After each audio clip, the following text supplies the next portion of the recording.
All right, that job's done. Nobody got hurt. We're gonna go down and check on the cows that aren't here.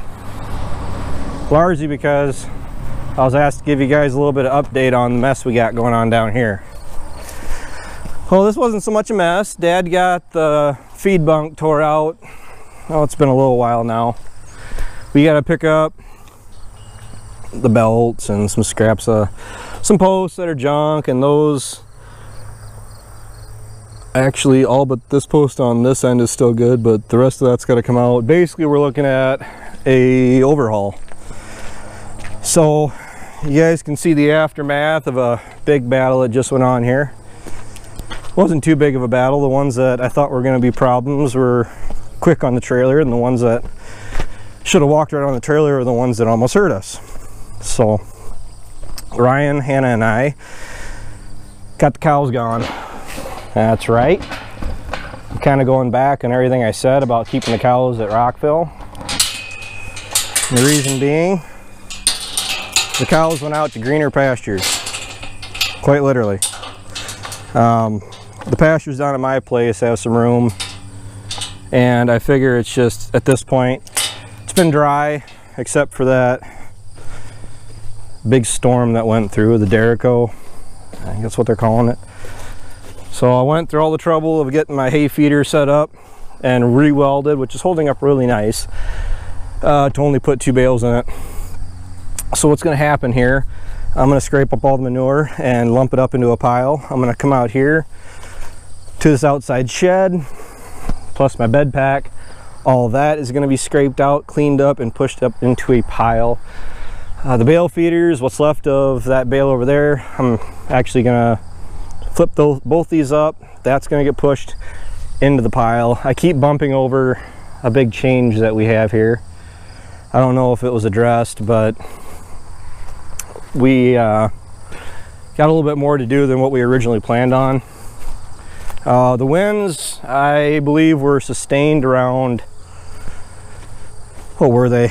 I don't think it was sustained at 100. It was like 82 or 90 or something like that.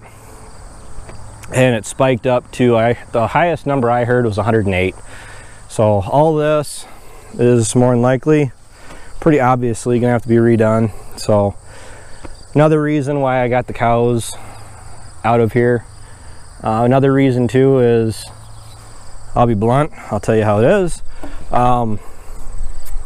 Ryan took his bull back, which my cows were only with his bull for about a month and a half, about 6 weeks, and that's not long enough.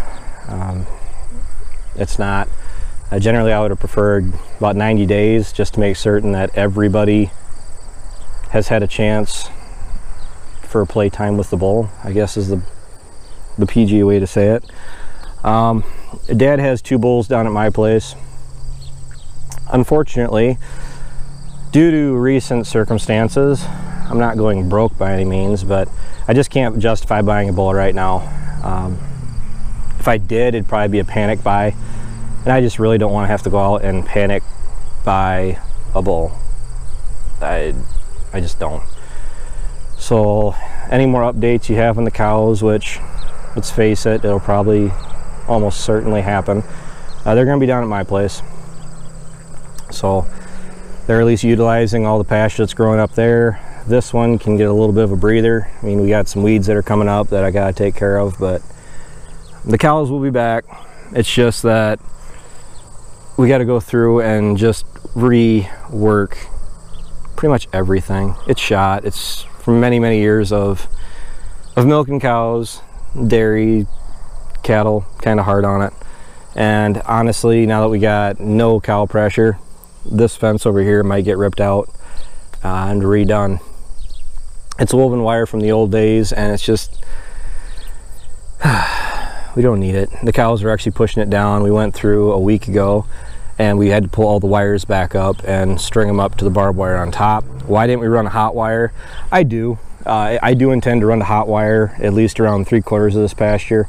It's just that that fence right there is the reason why I haven't, because I didn't really want to stretch up a hot wire and have the intentions of tearing that fence out and redoing it and then not doing it, because we would have strung a hot wire up.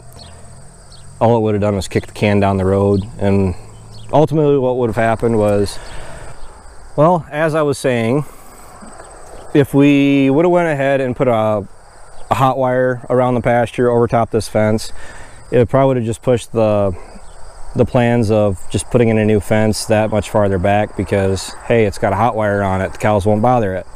At least that was my logic on it. But I do believe once we go through and tear that out, that's coming out, the gate's coming out, and that's coming out, because we really don't need a gate right there. And pretty much just try to get everything set back up to have cattle up here. I'm not sure what I'm going to do.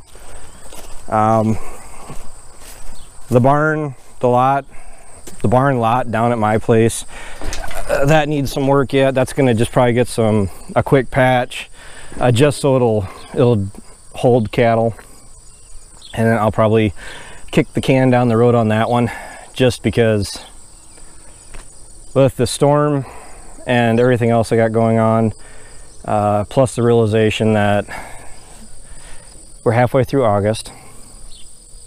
I have a long list of things that need to be done, and they aren't going to get done before third cut hay, a second cut valley ground, and I'm just worried that we get too deep into some of these projects. Either they're going to get rushed done, so it's a panic job, try to get them done, just flat out done, maybe not necessarily done right, which I don't think we got to worry about them not being done right. But we got a bunch of projects in the shed we're working on. I don't think we've covered it anywhere, but we got the 4640 ripped apart. Dad and I tore that apart the other day, the morning of that nasty storm. By the way, we were halfway to Bloomington. The water pump, it's got the 2 gaskets on it, and they both failed. So Dad actually we just got the gaskets today, but Dad's gonna go through and he wants to get that put back together. So that's his project. The baler, I'm going to get the gearbox yet tonight. I don't really plan on doing another video on the baler. Why did I go with a new gearbox as opposed to a used one? As far as finding a reman, good luck. You don't know what kind of condition that one's in, so I don't want to have to pay for a reman or a salvage yard gearbox just to find out after I open it up that I still got to open it up and put new parts in it. And pretty much from what I understood is, even if I did slap ours back together, even though I had the parts, I would have been lucky, big L there, if we would have gotten 500 bales out of it. And I'm figuring we got at least another 500 bales to make yet this year, if not pushing 1,000.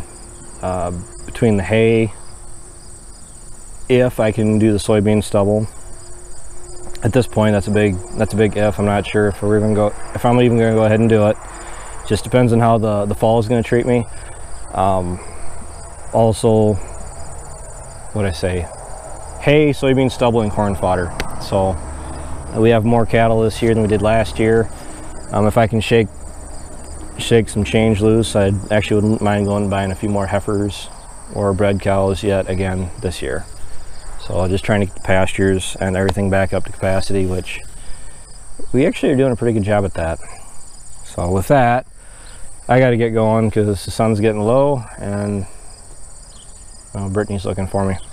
So with that, take care, take it easy, keep in touch. Thanks for watching. Thanks for tuning in. Talk to you guys later.